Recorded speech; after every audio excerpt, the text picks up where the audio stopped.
Welcome to our channel. Today we how to connect with Notarize for Remote Notary Services, beginner guide step by step clearly. To connect with Notarize for Remote Notary Services, begin by visiting the Notarize website.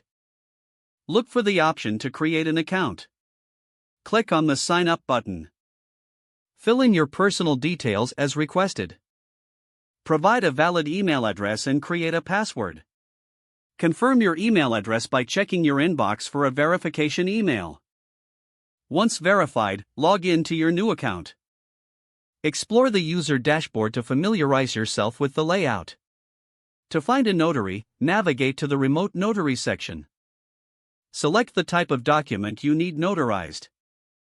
Upload the document you want to get notarized. Review the requirements for remote notarization. Follow the prompts to complete any necessary identity verification steps.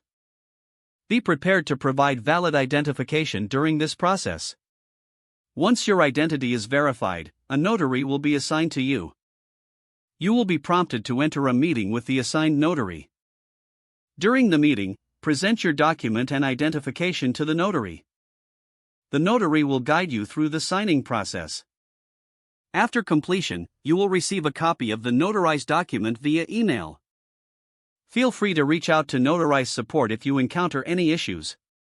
Enjoy the convenience of remote notary services whenever you need them. If the page does not load, refresh the browser or try again in a private or incognito window.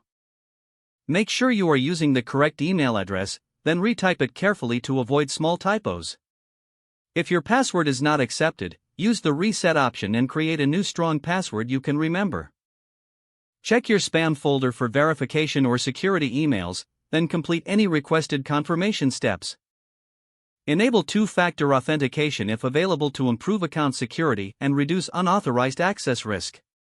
After signing in, review your profile details so your contact information and settings are accurate and current.